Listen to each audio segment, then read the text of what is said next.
Now let's see representation of a vector. हम किसी vector quantity को किस तरह से रिप्रेजेंट करते हैं। ठीक, तो यहां पर दो तरीके हमारे पास होते हैं रिप्रेजेंट करने के लिए, जिसमें से पहला तरीका है सिंबॉलिकल रिप्रेजेंटेशन, कि अगर मुझे कहीं पर किसी क्वांटिटी को सिर्फ एक्सप्रेस करना है, एक सिंबल बताना है, तब हम उस क्वांटिटी को सिंबॉलिकली कैसे रिप्रेजेंट करते हैं। तो मान लीजिए कोई वेक्टर है, वेक्टर ए, तो ए के ऊपर अगर एक एरो लगा दिया जाए, राइट, तब ये क्या बन जाएगा, ये एक वेक्टर क्वांटिटी बन जाएगी। इसको हम कैसे रीड करेंगे, we will read it like vector A. ठीक है, अगर इसी ए को बोल्ड लेटर में लिखा जाए, अब ऑब्वियस है लिखेंगे तो हम इतनी मेहनत नहीं करते, इसलिए ये कहां यूज किया जाता है, अक्सर इसका यूज होता है प्रिंटेड नोट्स, जैसे कि योर टेक्स्ट बुक्स। आप कई जगह पर अलग अलग देखेंगे कि इस तरह से सिर्फ बोल्ड लेटर लिखा हुआ होता है और उसको भी आपको ट्रीटमेंट देनी होती है like it is a vector quantity. ठीक, एक पर्टिकुलर टाइप और होता है जिसको हम वेक्टर ही मानेंगे। Actually that's a particular kind of a vector, right. इसके ऊपर इस तरह से एक कैप लगा देने से भी ये एक वेक्टर बन जाएगा। ऑल्दो ये हमारे पास एक यूनिट वेक्टर होगा, बट आफ्टर ऑल वेक्टर तो होगा ही। तो इस तरह के तीन सिंबॉलिकल रिप्रेजेंटेशंस मिलते हैं। Small letters, capital letters, doesn't matter, ऊपर एरो होना चाहिए या बोल्ड टाइपिंग होनी चाहिए या फिर ऊपर कैप लगा होना चाहिए, तभी उस सिंबल को हम एक वेक्टर क्वांटिटी मानेंगे। अब चलते हैं सेकंड तरीके पर। तो सेकंड तरीका होता है ग्राफिकल मेथड या graphical representation. Second is graphical representation. अब इस ग्राफिकल रिप्रेजेंटेशन में हम क्या देखते हैं, तो ग्राफिकल रिप्रेजेंटेशन हमारे काफी काम में आने वाली चीज है। हमें बहुत सारे क्वेश्चंस करने के लिए उन वेक्टर्स को ग्राफिकली ड्रॉ करना पड़ेगा। ग्राफिकली ड्रॉ करने से आपकी सिचुएशन, आपके क्वेश्चंस काफी ज्यादा आसान हो जाते हैं। So pay attention on graphical representation like this. अगर मेरे पास एक एरो बनाया जाए, ठीक है, to represent a vector we can draw an arrow. अब इस एरो की जो लेंथ होगी, इस एरो की जो लेंथ होगी, that length is proportional to the magnitude of vector, right. जितना लेंदी एरो बनाओगे, यानी उतना ही लेंदी, उतना ही ज्यादा मैग्नीट्यूड का वो एरो रहेगा। इमेजिन कर सकते हो कि अगर मुझे एक ही क्वेश्चन में दो वेक्टर्स बनाने हैं, जिसमें से एक का मैग्नीट्यूड 5 और दूसरे का मैग्नीट्यूड 10 है, तो मुझे दूसरे वाले को पहले वाले के अप्रोक्सीमेटली डबल ड्रॉ करना चाहिए। तभी पता लगेगा कि यहां पर ये छोटा वेक्टर है और ये बड़ा वेक्टर, कुछ इस तरह से जैसे मैंने आपके सामने दिखाया। तो length of the arrow will be proportional to the magnitude of vector, right. तो क्या लिखेंगे कंप्लीट करने के लिए इसको, length of arrow is proportional to magnitude of vector. उसी को हम वेक्टर का मैग्नीट्यूड के प्रोपोर्शनल मानेंगे। अब सेकंड थिंग, मैग्नीट्यूड तो हो गया, वेक्टर की दूसरी चीज क्या होती है, उसकी डायरेक्शन। अब अगर हम डायरेक्शन पकड़े, ठीक, इस एरो की अगर डायरेक्शन देखें, तो कोई भी चीज जब हम किसी भी इमेजिन कि आपसे कोई एड्रेस पूछ रहा है, राइट, आप कैसे बताओगे, कई सारे तरीके कि यहां से आगे जाना, 2 ब्लॉक के बाद लेफ्ट ले लेना, देन राइट ले लेना। इमेजिन आप किसी फील्ड में हैं, वहां से आपको, यानी कोई वॉल नहीं है, कोई स्ट्रीट नहीं है, कोई गली नहीं है, आपको डायरेक्टली बताना है कि किस साइड नॉर्थ है, किस साइड साउथ है। तो आप अपनी फिंगर पॉइंट कर देते हो कि देखो उस तरफ क्या है, हमारे पास नॉर्थ है, उस तरफ साउथ है। तो ये जो फिंगर पॉइंट करने का तरीका है, ये भी एक डायरेक्शन बताने का तरीका है।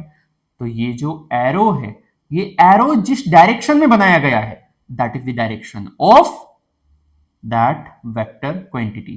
तो क्या लिखेंगे हम, the direction of this arrow represents the direction of this arrow represents the direction of vector quantity। ठीक है, ये जो हमारे पास वेक्टर है, ये जो हमारे पास एरो है, इसकी रिप्रेजेंटेशन, इसकी जो डायरेक्शन है वो ही क्या रिप्रेजेंट करेगी, the direction of that vector quantity. तो that's how you represent a vector symbolically. जब आप लिख रहे होंगे मैथमेटिकली उसको, तो आप उसके ऊपर एरो लगा देंगे। सबसे ज्यादा यूज इसी का किया जाता है। ये बोल्ड वाला पार्ट कहां पर होता है, हमेशा आपको बुक्स वगैरह में मिलेगा, किसी के हैंड रिटन नोट्स में ये बोल्ड लेटर वाला पार्ट नहीं दिया जाता। अगर हम ए कैप की बात करें तो it is a unit vector, इसका भी यूज अच्छा खासा मिलेगा, बट हम उसको कुछ देर बाद में करेंगे। यहां पर अभी ये हम रिप्रेजेंटेशन में सिर्फ लिख कर देख रहे थे। तो आई होप सो कि आपको रिप्रेजेंटेशन समझ में आ गया होगा। अब थोड़ा और आगे चलते हैं। और आगे चलने के लिए हमारे पास आते हैं types of vector. Types of vector, अब टाइप्स ऑफ वेक्टर कई अलग अलग तरीके के हो सकते हैं। वन बाय वन देखते हैं कितने तरीके के टाइप ऑफ वेक्टर्स हमारे लिए यूजफुल हैं, होने के लिए और भी होते हैं, बट हम यहां पर सिर्फ अपने काम की चीजें ही पढ़ रहे हैं। सो नंबर वन जिसे मैं स्टार्ट करना चाहूंगा यहां पर is called equal vectors. Right, equal vector होने का मतलब सीधा सीधा है their direction as well as their magnitude, their direction as well as their magnitude must be same। ये हमेशा सेम होना चाहिए, इसमें आप कोई भी कंफ्यूजन नहीं होगा। दो वेक्टर अगर बराबर दिए हुए हैं, इसका मतलब उसकी डायरेक्शन एंड उसका मैग्नीट्यूड दोनों सेम हैं। लिखने के लिए ऐसा लिखा दिया जा सकता है, vector A is equals to vector B, यानी इसका सीधा सा मतलब दो बातें। Number one, magnitude of vector A must be equals to magnitude of vector B, and number second, both are in same direction। Okay, दोनों सेम डायरेक्शन में हैं, such vectors are called equal vectors. Okay, number two हमारे पास होता है parallel vectors. Parallel vectors मतलब their direction should be same and their magnitude may be different। Their direction should be same but their magnitude may be different। वो magnitude different होना चाहिए। ऐसे vectors को हम कहते हैं पैरेलल वेक्टर्स। मैग्नीट्यूड डिफरेंट हो जाए तो भी चलेगा, बट उनकी जो डायरेक्शन है वो सेम होना चाहिए। ऐसा आपको कैसे लिखा हुआ मिल सकता है, तो अगर हमें लिखना है, इमेजिन ए और बी की ही बात चल रही है, तो if it is written that a is equals to some constant, मान लेते हैं m into vector b।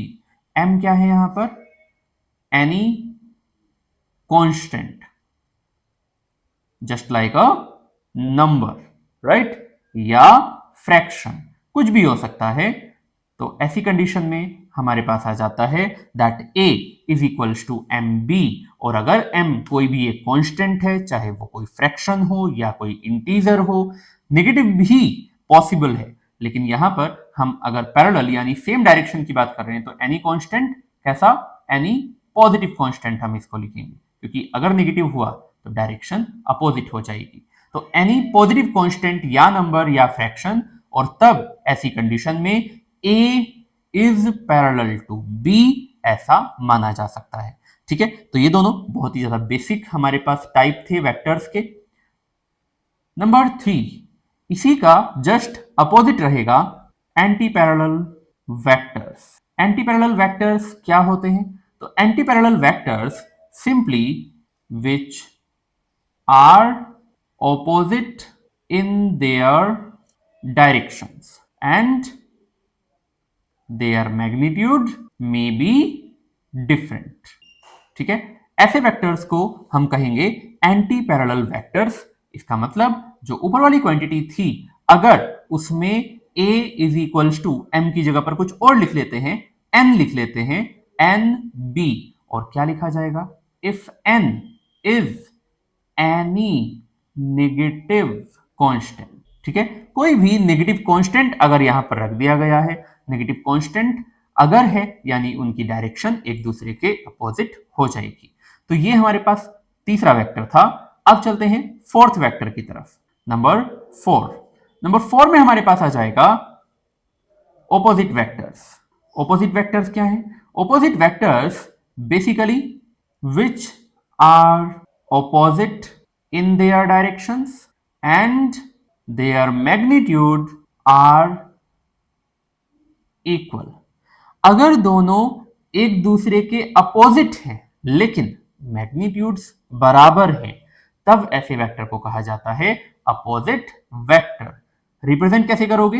Vector A is equals to negative of vector B, यानी अगर ये जो n लिखा था ना हमने ऊपर, अगर ये -1 हो गया, तब वो जो अपोजिट वेक्टर्स थे, राइट, वो जो हमारे पास एंटी पैरेलल वेक्टर था, वो कैसा हो जाएगा, एक दूसरे के अपोजिट वेक्टर्स हो जाएंगे। तो ये चारों बहुत ही बेसिक होते हैं, अभी और भी हैं। सो नंबर 5 में हमारे पास आएगा नल वेक्टर्स। अब नल वेक्टर्स क्या है? तो null vector a vector which has zero magnitude. A vector which has zero magnitude is called null vector। ठीक है, एक ऐसा वेक्टर जिसका मैग्नीट्यूड 0 होता है वो नल वेक्टर कहलाता है। इसका मैग्नीट्यूड 0 है। किस काम आएगा? तो कई जगह पर अलग अलग सिर्फ किसी कमी को पूरा करने के काम आ जा सकता है। कहीं पर कुछ नहीं लिखा हुआ है, यानी वहां पर 0 वेक्टर हो सकता है। दो इक्वल वेक्टर्स का अगर सब्ट्रैक्शन देखा जाए तो भी वो क्या आएगा, वो एक नल वेक्टर आएगा।